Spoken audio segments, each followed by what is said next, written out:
أهلا بيكم في درس جديد من دروس الكورس الاحتراف الشامل. في البداية أحب أعرفكم بنفسي عشان الناس اللي أول مرة تتابع معانا. معكم المهندس روماني حنا، الحاصل على الدبلومة الإيطالية من معهد الساليزيان دون بوسكو للCNC. طبعا بنعتذر عنكم، بقالنا فترة كبيرة مبنعملش فيديوهات بس حضراتكم ما بتسألوش يعني، والحمد لله دايمين إن الكورس بتاعنا أشرح فيه كل شيء زي ما حضراتكم شايفين حجم التفاعل. والكورس معمول بقاله يجي سنة ومفيش يعتبر أسئلة كتير يعني غير النهاردة أحد العملاء قال لي إزاي يعمل تصميم جديدة للسوق وبطريقة مبسطة وسهلة وسريعة، يعني ممكن الفيديو ما يعديش وقت من 5 دقايق. طيب ده هيتعمل إزاي بقى؟ تابعوا معانا. نفتح الأرتكان. طبعا احنا عملنا import 3D موديل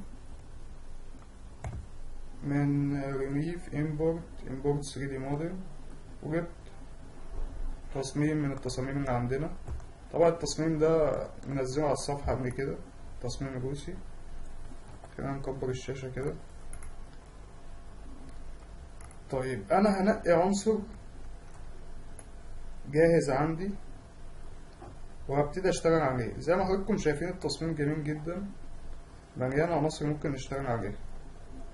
طب أنا هختار حاجة صغيرة ونبتدي نشرح الأوامر واحنا ماشيين عشان الناس اللي ما خدتش الكورس برضه تتابع معانا.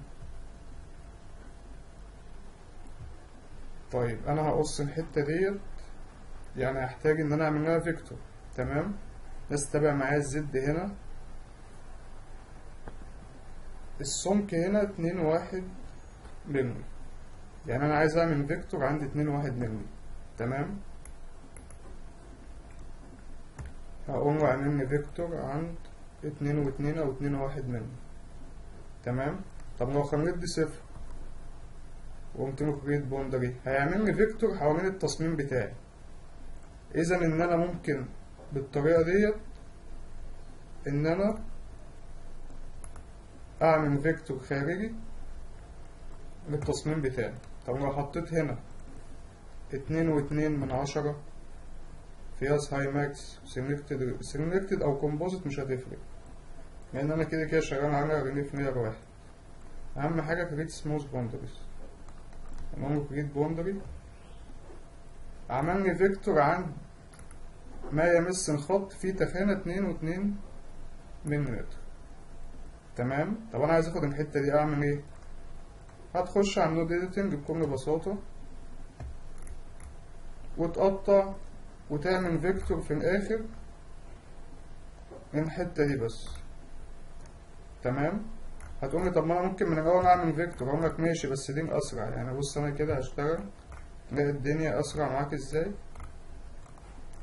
هنقص هنا ونقص هنا وهنا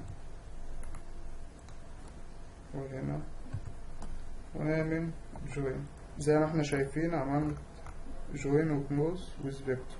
بعد كده اخش على النود اديتنج، همشيها مع الشكل بتاعها. تمام.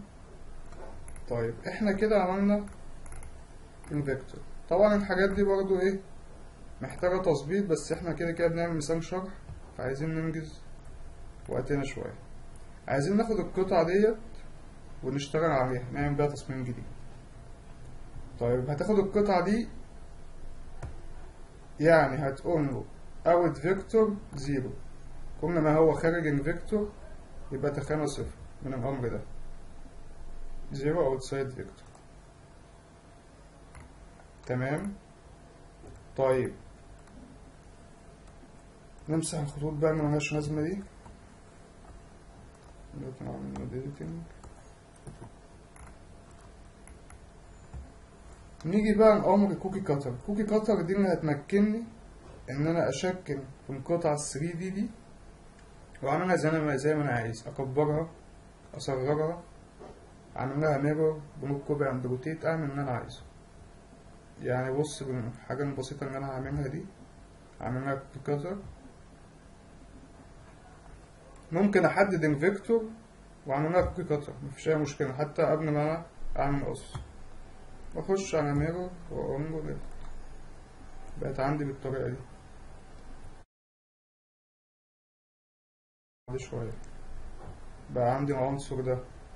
طب العنصر ده ممكن بعد كده اعمل دايرة، نعمل دايرة هنا كده مثلا، ونعمل بلوك كوبي اند روتيت على الدايرة ديت. تمام. ممكن اعمل لون جروب كمان بحيث ان انا الخانة دي تبقى في النص بالظبط من دي. تمام. ادوات الاونلاين.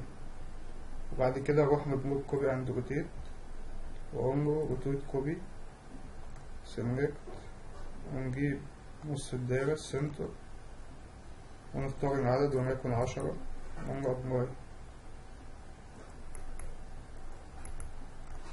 شايفين هنا الدنيا حصل فيها ايه؟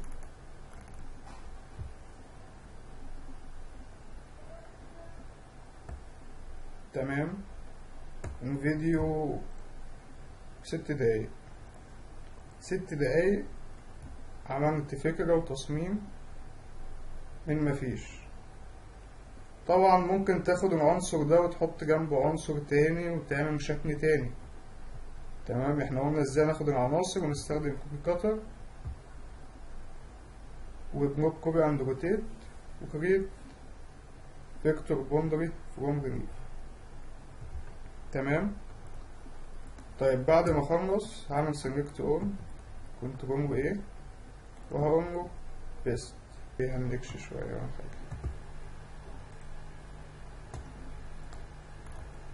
شايفين كده الدنيا برضه الصورة بقت عاملة ازاي.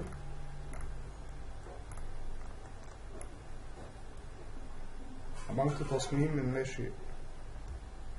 واحد هيقول لي طب ما دي ممكن تبقى ضعيفة، هقول لك قرب العناصر من بعض شوية، كده كده انت حر تعمل اللي انت عايزه. تمام. او ما تقربش يا سيدي العناصر من بعض شوية. خش على واد دريفت،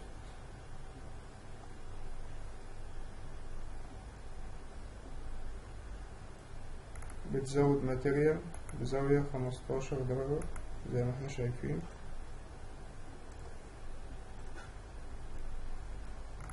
بقى التصميم معاه بالمنظر ده.